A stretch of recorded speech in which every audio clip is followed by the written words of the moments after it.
Très bien, merci. Mesdames, Messieurs, participants et très chers invités, bonsoir. En cette troisième édition de la semaine agroculturelle Mbotumboa, c'est un privilège fait à l'endroit de ma modeste personne pour parler en cette mémorable occasion afin de communiquer sur un sujet aussi immense, historique et transculturel qu'est la médecine traditionnelle. Sujet chargé de connotations très péjoratives et de perceptions controversées.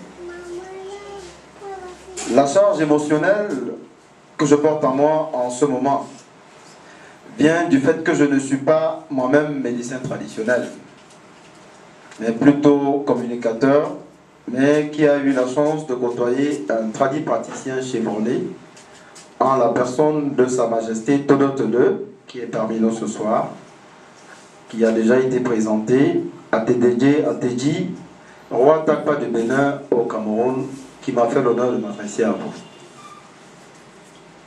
Pour rentrer dans le vif du sujet, je vais tout simplement commencer par dire que depuis 1977, l'Organisation mondiale de la santé a lancé un programme actif pour la promotion et le développement de la médecine traditionnelle. Programme fondé en large mesure sur l'emploi des plantes médicinales et autres sources naturelles. À cet effet, des résolutions ont été adoptées pour insister auprès des gouvernements pour qu'ils donnent de l'importance à leur traitement traditionnel. Je prends le soin d'insister parce qu'en fait c'est une disposition internationale pour dire que fait singulier, mais très significatif, que de parler des traitements traditionnels à l'endroit des gouvernements des pays. C'est un peu comme pour dire que la médecine traditionnelle est plurielle, compréhensible en ce qu'elle trouve son ancrage premier dans l'espace naturel et spécifique de l'environnement vital, historique et même migrationnel de chaque peuple. C'est un peu en cela que de parler de tradition, il serait quelque peu erroné ou figé de penser que les traditions ne sont qu'africaines, parce qu'en fait les traditions appartiennent à tous les peuples.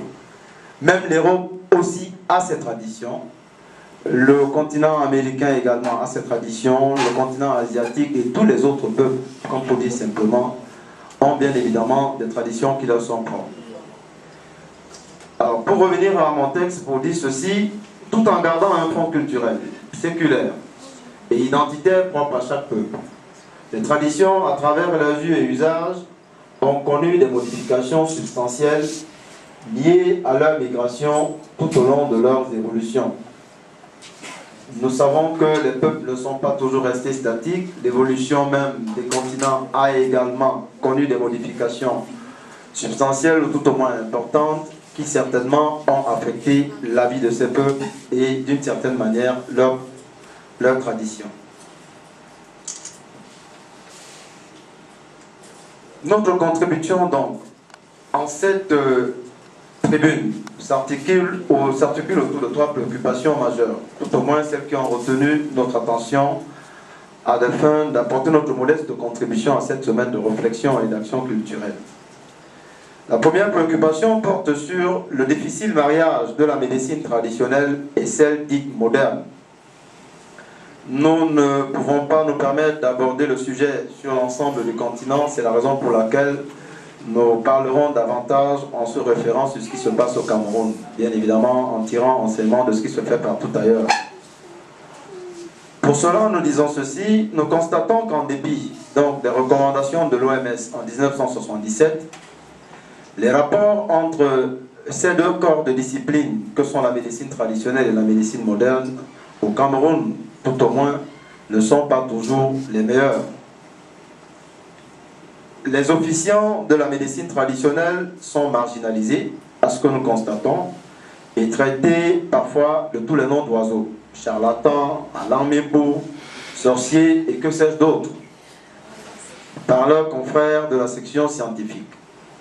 On assiste donc à une confrontation matricide entre la médecine traditionnelle mère et la médecine moderne fille, parce qu'il convient de le dire une fois de plus. Si la médecine traditionnelle a déployé ses connaissances sur l'anatomie, sur le corps de l'homme, pour ce qui concerne les traitements, elle se réfère à la nature pour pouvoir soigner. Et en cela, la médecine traditionnelle est mère de la médecine moderne. De ce fait, ce qu'on a constaté partout ailleurs, c'est que dans d'autres régions du continent, en Afrique de l'Ouest, en Afrique de l'Est, et plus particulièrement aussi en Afrique du Sud, les praticiens de la médecine traditionnelle sont appréciés à leur juste valeur, ce qui n'est pas encore le cas au Cameroun, certainement qu'il reste un chemin culturel à faire de ce côté. Il est important de relever ici que certains médecins, somme toute camerounais, de formation scientifique, à l'instar d'autres médecins originaires d'autres continents, qu'ils soient européens, asiatiques ou américains, comme le docteur Lantoun, que certains ont connu, et de regretter mémoire le docteur Victor Amomangou, ont brillé par leurs recherches portant sur les sciences médicinales. Comme pour dire que faire l'école scientifique à la manière occidentale ne devait pas être une entrave pour quelqu'un qui s'intéresse aux plantes médicinales et qui puisse ainsi apporter une vision plus ou moins enrichie et pluridisciplinaire à sa formation. C'est cet aspect donc de la pratique médicale décliné en thérapeutique, en traitement thérapeutique des maladies qui nous amène à aborder notre deuxième préoccupation, qui elle porte sur le mercantilisme hypocrite des grands laboratoires pharmaceutiques. Ce qu'on peut dire à ce sujet participe de ceci tout simplement. La diversité et la richesse de notre écosystème, à l'instar des forêts d'Amérique latine, un peu comme en Amazonie et dans d'autres coins du monde, constitue le réservoir naturel dans lequel puisent depuis longtemps les grands laboratoires à la recherche des essences médicinales. Notre démarche ici est de relever le caractère ingrat qui marque ce commerce injuste entre les forêts dépouillées de leur généreuse production face à l'insolent enrichissement des laboratoires qui, du fait de leur activité, ne tiennent que très peu compte des facteurs environnementaux et humains qui sont, aussi paradoxalement que ce soit, pourtant le sésame de leur fortune. Les essences collectées sont donc reproduites en produits pharmaceutiques vendus à prix d'or. L'appât du gain ici faisant loi, les principes actifs fondamentaux de ces essences sont noyés dans des divers dérivés de toute nature pour être mises sur le marché de la commercialisation grand public. C'est ainsi qu'on se retrouve avec la plupart des remèdes ou médicaments qui sont vendus dans nos pharmacies, dans les échoppes pharmaceutiques. Bien évidemment, parfois, le même produit, le même principe actif, on le retrouve avec plusieurs noms, tout simplement parce qu'appartenant à des laboratoires différents. Donc, il en ressort parfois des conséquences fâcheuses pour la santé de ceux qui les consomment. On peut citer comme ça en passant les réactions incompatibles, les effets secondaires, et voire même dans certains cas l'apparition de nouveaux maux ou de maladies non diagnostiquées avant. Notre propos, vous comprendrez, en cette communication n'est pas de méconnaître les innombrables bénéfices qu'offre la médecine moderne. Mais on constate qu'une frange importante de la population se retourne de plus en plus vers la phytothérapie en consultant qui naturopathe, qui herboriste de cette médecine douce, dite alternative, face aux insatisfactions subies et aux autres effets secondaires obtenus des soins cliniques ou hospitaliers. Ceci justifie donc, à notre façon de voir, la réflexion qui porte sur notre troisième préoccupation, qui, elle, s'appuie sur l'impérieuse nécessité du couplage entre la médecine traditionnelle et la médecine moderne pour une santé holistique de l'homme. Nous pensons ici que l'homme étant un tout, bien évidemment, la médecine, à travers ses multiples déclinaisons, doit participer également à rechercher sa santé comme un tout. À cet égard, donc, la phytothérapie, en particulier à l'instar des autres disciplines assimilées ou associées, comprend l'emploi à des fins médicinales des herbes, des plantes, des arbres et de leurs dérivés. On peut utiliser les feuilles, les fleurs, la racine, la tige ou les fruits d'une même plante. Chaque plante peut avoir ici différentes applications aux propriétés curatives ou préventives. Son effet dépend en partie de la manière dont on prépare la partie de la plante qu'on veut utiliser. Certaines plantes sont bien évidemment destinées à usage externe et d'autres à usage interne. L'efficacité de certaines plantes médicinales ici change quand elles sont combinées à d'autres. Elle est accrue ou diminuée, l'effet peut aussi parfois être préjudiciable. C'est la raison pour laquelle les mélanges doivent être faits selon les indications du cas. C'est le lieu de dire ici que les plantes médicinales exigent une manipulation appropriée, tant à la cueillette qu'à la démarche à suivre, lors de la préparation et du dosage pour obtenir les résultats désirés. C'est pour autant que nous devons insister sur le fait qu'une personne ne devrait utiliser les plantes médicinales sans recommandation certaine ou pour remplacer le médecin. Ce n'est ni raisonnable, sinon périlleux dans certains cas. Car un seul symptôme peut cacher plusieurs maladies. Seul l'examen attentif et concordant fait par un médecin peut donc permettre d'établir le diagnostic précis.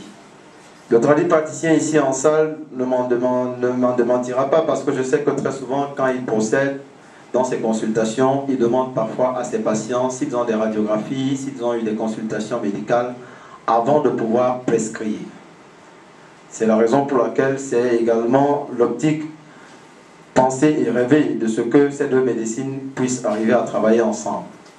On ne saurait donc conclure ce paragraphe sans faire appel à la responsabilité individuelle des uns et des autres.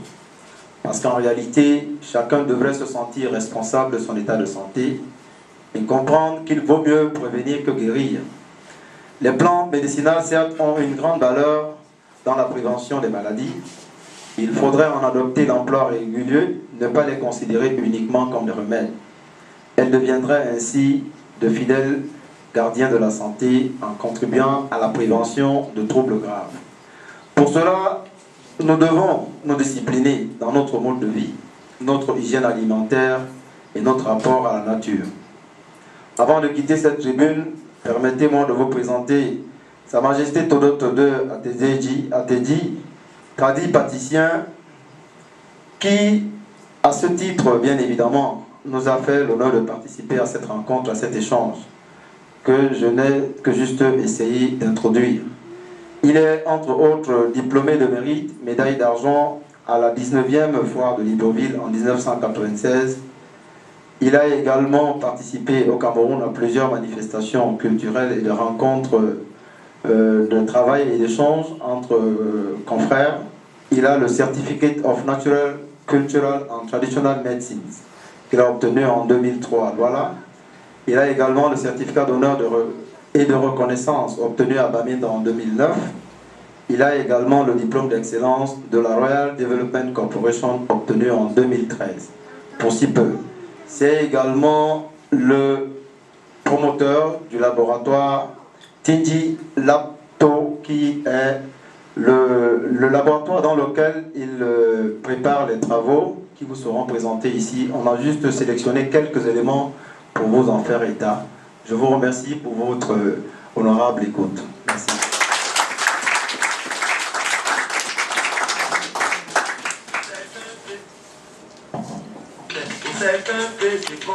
Tell me something. Cameroon, oh yeah! From today, symptoms like prostate, diabetes, hepatitis B, and many other sicknesses, they don't get their medicine, no! Now, Center for Research for Natural Plants, in collaboration with Kinji Lapo Laboratory, them don't join this one. Man, forget them now, no? For Benin people for dollar here, their chick in house for Bas Naval, Kati Esenge, Back Meridian Hotel for Bonanjo. Even for Papa Abuzi, the president, he plays for Bonatibo, Rue Galine for Garage Technique Automobile, and for Continent, for Benin people there, for Bepanda before college, la maturité. Contact now, 3302-9966 or 9866-7084. Another one, 7768-1631. You go well by force.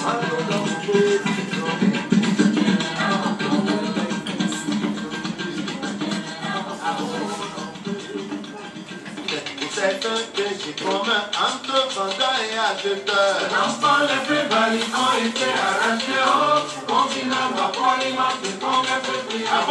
Bonjour Criticos. Où vas-tu aussi rapidement comme ça? Tu n'as pas appris que les Béninois qui se sont longtemps tués avant ont décidé aujourd'hui d'aider les malades? Aider les malades?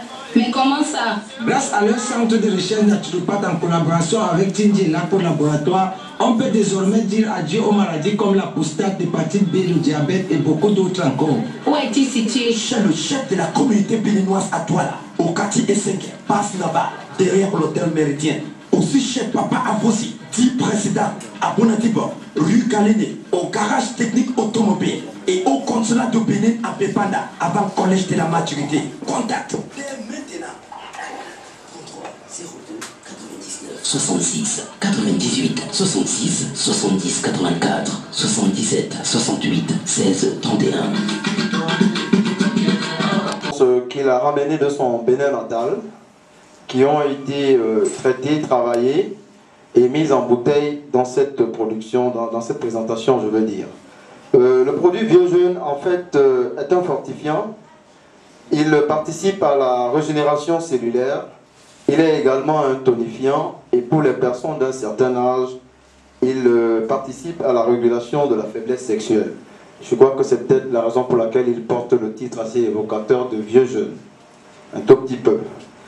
Donc, à côté de ce produit, il y a les produits faits sur l'hépatite virale B, dont nous savons tous la difficulté qu'a la médecine aujourd'hui, malgré tous ses progrès, à soigner dans le plan des cliniques ou tout au moins dans les centres hospitaliers.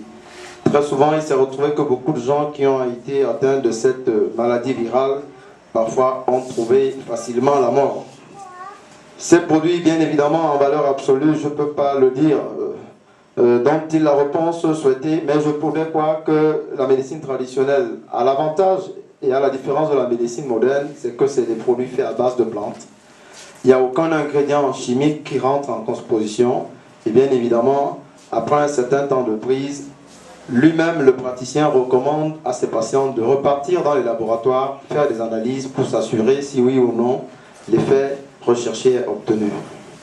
Il y a entre autres également le produit sur la prostate, qui est une maladie qui affecte généralement les hommes, les personnes du 3e âge, qui parfois, vieillissant, perdent certaines de leurs facultés liées à cette maladie qui est difficile à vivre et qui parfois rend la vieillesse insupportable. Donc, ça traite de la prostate. Et en outre de ce produit, il y a le produit Inféline, qui est également comme un antibiotique générique qui soigne plusieurs infections, des types le MST par exemple. On parle des infections, on parle de l'infection urinaire, le staphylocoque, la syphilis, les chlamydia, les candidats albicans, le staphylocoque, le réceste, la blénorragie et le Rickettsia coli. C'est le nom scientifique. Je pense que, quels que soient les cas, quand ces maladies sont détectées à partir de l'hôpital, alors on peut également, à dessein, se retrouver auprès des tradipraticiens comme Sa Majesté pour bénéficier de ces multiples merveilles que nous offre la nature. Parce qu'en fait, Sa Majesté ici n'a rien inventé, il ne fait qu'utiliser les produits de la nature pour se soigner, tout simplement. Il y a également à côté de ces produits, le produit sur le diabète, qui régularise le taux de glycémie. Ça veut dire qu'en fait, c'est un produit, comme on dit en d'autres termes, langage médical, c'est un adaptogène. Ça veut dire que si vous êtes de production basse en termes de glycémie, ça le régularise, et si la production est excédente, si elle est morte, si elle, je veux dire, si elle est plus forte, elle permet à ce taux de glycémie ainsi d'être régulé. Tous ces produits, bien évidemment, peuvent être retrouvés auprès de son laboratoire, qui est situé à Essengue. C'est un tout petit peu à côté du côté de Moulindjobé, la base navale, à Douala. Sa Majesté est au Cameroun depuis pratiquement une vingtaine d'années, où il a côtoyé beaucoup de personnes. Il a côtoyé également, dans le cadre des rencontres, comme je l'ai cité tantôt, différents autres opérateurs du secteur, mais également les responsables de la Fédération camerounaise des tradipraticiens, à des fins de partager Je pense que sa contribution en cet événement était tout simplement à la fois de rencontrer bien évidemment le grand public, de rencontrer si possible d'autres personnalités qui participent à cette même élan de la renaissance de l'Afrique, mais également de partager avec les uns et les autres ces modestes contributions aux changements qui peuvent affecter notre continent dans les années à venir. Je vous remercie. Les personnes qui aimeraient poser des questions, réagir, apporter, demander des précisions sur ou les produits ou la démarche, qui aimeraient prendre le micro pour réagir.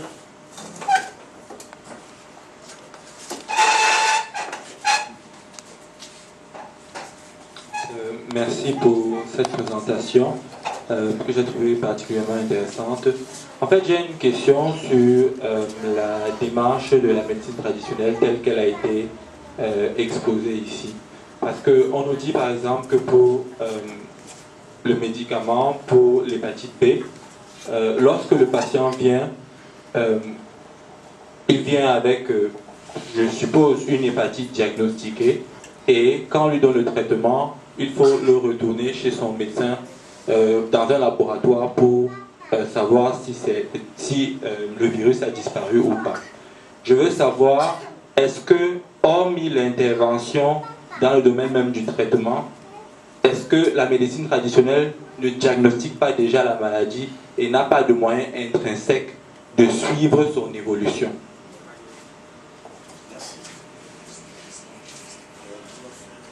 On va prendre 5 questions.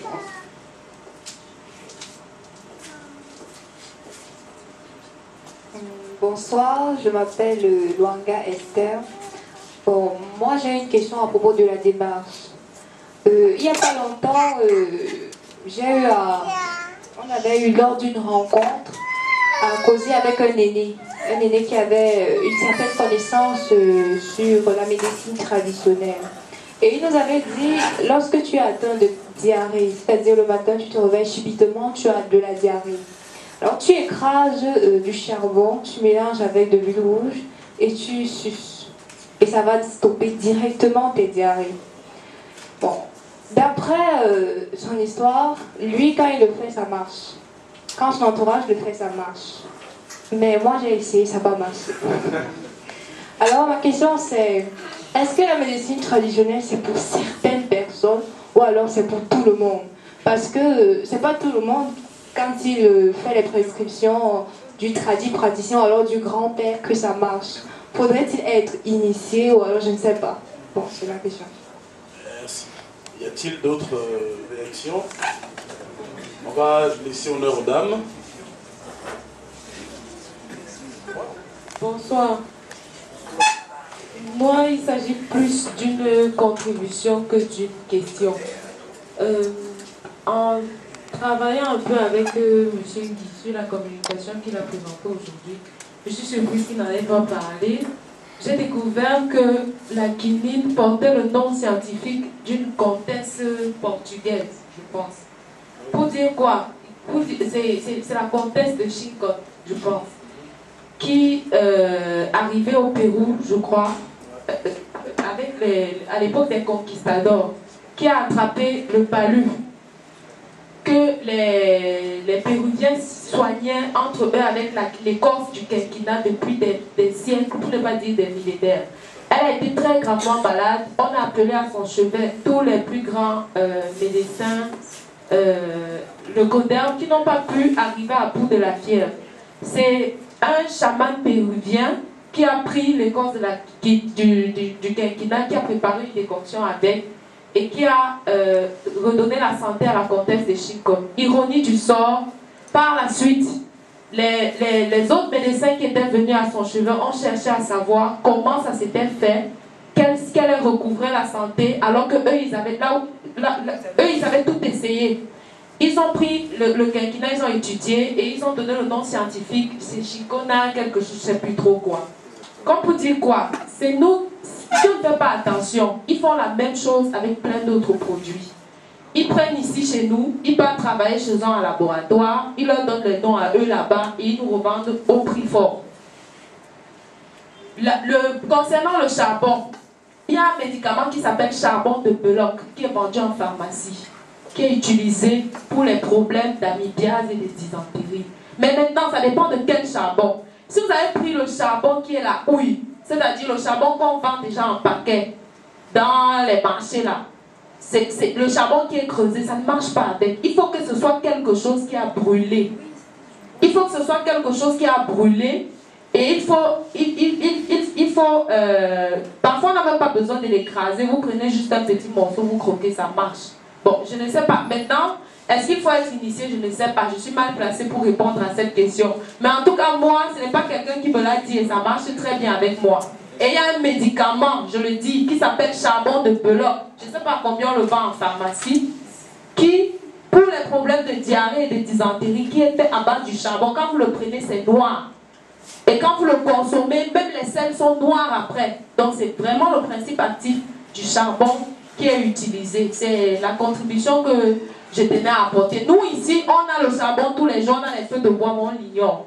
Et on ne l'utilise même pas. Pour aller plus loin, j'ai acheté un médicament en pharmacie pour les problèmes de peau, la dâtre et les mycoses. Vous savez quel est le principal, la poudre, c'est en poudre. Le principe actif là-dedans, dans le médicament, est pour 1%. J'ai 99% d'amidon de maïs plus 1% de principe actif. La poudre s'appelle Mycoster. Ça existe en pommade, ça existe en poudre, ça existe aussi en solution. 90% d'amidon de maïs pour 1% de ce qui va soigner. Et on me vend le petit flacon de, je sais pas, c'est 30 mg à 3500. Vous imaginez? Alors qu'on a le maïs, la boîte de maïs coûte combien au marché? Donc, pour dire quoi? Pour dire que je ne sais pas comment ça marche. S'il faut être initié, s'il ne faut pas être initié. Mais il ne faut pas qu'on oublie, comme l'a dit le communicateur, que la médecine traditionnelle est mère et la médecine moderne est fille. Parce que les premiers médicaments ont été faits toujours à base des plantes. Maintenant qu'ils utilisent beaucoup de produits chimiques et d'autres choses là-dedans, mais les premiers médicaments, ce qu'on appelait les apothicaires, ils faisaient beaucoup de potions et c'était à base de plantes essentiellement. Merci.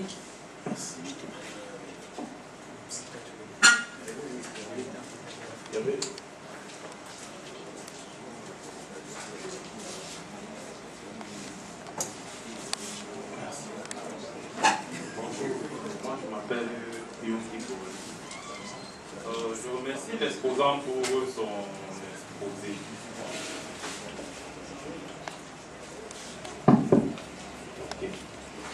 Je remercie l'exposant pour son exposé. Lorsque nous parlons de médecine, à mon humble avis, médecine, il s'agit surtout de la vie de l'homme. Ça, c'est la base. On parle de médecine traditionnelle et médecine dite moderne, comme vous l'appelez dans l'exposé. Le souci que j'ai va rejoindre la première question qu'on a posée tout à l'heure. Lorsqu'on dit médecine, maladie, pathologie, on va d'un diagnostic à la thérapeutique, c'est-à-dire on pose un diagnostic, après avoir examiné un malade, fait des examens complémentaires, et c'est à la base de ça qu'on fait un traitement chez ces patients-là. Or, lorsque moi je suis l'exposé, j'ai l'impression que la médecine traditionnelle ici semble s'appesantir sur l'aspect thérapeutique des choses. Maintenant, qu'est-ce qu'on traite? Ça, c'est une question qu'il faut qu'on se pose. La question d'avant, on parlait de médecine traditionnelle comme la mère de la médecine moderne, oui. Mais moi, je pense qu'il faut mettre à jour les choses. Ce n'est pas parce que nos aïeux, dans le passé, ont utilisé des plantes, ils ont réussi, entre guillemets, à guérir une pathologie, qu'aujourd'hui, où il y a des moyens de faire des diagnostics, il y a des moyens d'inscrire des principes actifs de ces mêmes plantes que vous utilisez pour soigner des pathologies particulières, qu'on va rester dans le thème médecine traditionnelle dans le passé, parce que ça fait des gros problèmes dans les hôpitaux, ça il faut le dire. L'utilisation d'un produit pour traiter un fibrome utérin ou myome, comme on appelle souvent, pour traiter une IST et pour traiter en même temps un cancer de la prostate. J'ai vu les publicités à la télé, un même produit qui traite une IST, un cancer de la prostate, ce que vous appelez souvent prostate. Prostate, c'est c'est un organe, ce n'est pas une maladie, c'est cancer de la prostate.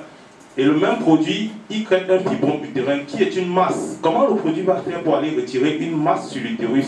Ça, on n'a pas besoin d'être scientifique pour le savoir. Merci. Merci. Je donne la parole à quelqu'un qui n'a pas encore parlé. Merci beaucoup. Oui, bon là c'est juste une contribution pour dire que, en fait, il est vrai que nous sommes confrontés à une situation à nouveau qui met face à face deux systèmes. Puisque la médecine traditionnelle, il faut quand même le dire, est un peu d'une tradition, d'une vision des choses.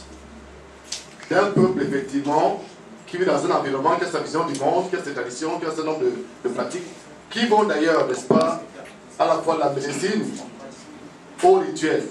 Et ça inclut même les rituels funéraires. Donc, lorsqu'on se trouve dans un pareil contexte, on a en face des personnes qui viennent et qui voient l'efficacité d'un traitement.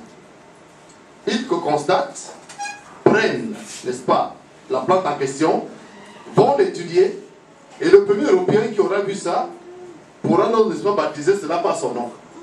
Et voilà de son nom le nom scientifique, n'est-ce pas, par rapport aux fruits d'un travail qu'ils n'ont pas initié. Et je crois que l'un des exemples les plus frappants, c'est justement la fameuse pilule. Il semble que c'est effectivement, on avait compté qu'il y avait un peuple au Mali, où les filles accouchaient quand elles voulaient. Et les personnes se demandaient comment. Alors, ils sont allés là-bas, ont investigué, on leur a montré la plante en question.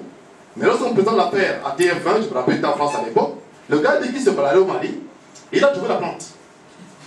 Il a pris, et puis ça a donné. Donc, et ce qui est plus dramatique, c'est que on se retrouve dans une situation où même les thèses dans certaines de nos écoles obéissent au même principe. Autant on tire la boulette sur la médecine traditionnelle, autant les étudiants vont voir leurs parents au village pour leur dire « Papa, mais comment tu traites telle ou telle maladie ?» On leur montre la plante, ils amènent, il faut une thèse avec. Le drame, c'est que ni leurs parents ni eux-mêmes n'ont le bénéfice, n'est-ce pas, moral, de la découverte en question.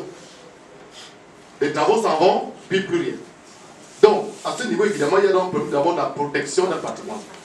Ça, c'est le premier volet, le premier point que vous avez soulevé ici. Le deuxième point, c'est, par rapport d'ailleurs à cela, une collaboration. Vous verrez par exemple que, bon, il était confronté en cas de maladie, et j'ai voulu quand même une condition chinoise. Je vais donc vers le centre de voyage, il y a beaucoup de Chinois là-bas. Je demande s'il y a des médecins chinois, on me dit que non. Mais il y a un monsieur qui voit que, bon, chinois, hein, parce qu'ils sont nombreux là-bas, qui constate que je cherche vraiment médecin. Le type m'appelle et il me dit ceci, vous savez, on nous empêche à nos médecins de venir chez vous. En fait, il y a eu comme une sorte d'accord tacite qui voudrait que les pays qui ont le même climat que nous, à savoir l'Inde, la Chine, eh bien, que nous ne puissions pas bénéficier de leur expérience. Ça, c'est le deuxième volet. Le troisième volet maintenant, c'est celui relatif effectivement au contexte culturel. Vous savez, chez nous, des fois, pour comprendre la médecine traditionnelle, il est souvent bon d'entrer dans le cœur même de la vie culturelle traditionnelle et même religieuse. Parce qu'effectivement, une plante peut être ce qu'on a la nourriture, on la mange tous les jours, mais il y a un second volet, c'est que la même plante, effectivement, peut être un élément qui permet de soigner une maladie, mais la même plante également, vous la trouvez dans un rituel funéraire, donc un rituel où effectivement il joue un rôle également très important. Et quelquefois, il y a même un volet philosophique. La plante finit par avoir un sens abstrait. Donc, à ce niveau-là, donc, effectivement, les combinaisons de plantes deviennent, comme si vous voulez, des sortes de livres qu'il faudrait lire. C'est la raison pour laquelle il est très important pour nous d'entrer dans ce volet-là, effectivement, et pouvoir comprendre de l'intérieur, n'est-ce pas, la philosophie des plantes pour donner une certaine cohérence. Alors ça, je m'excuse, effectivement, c'est un peu...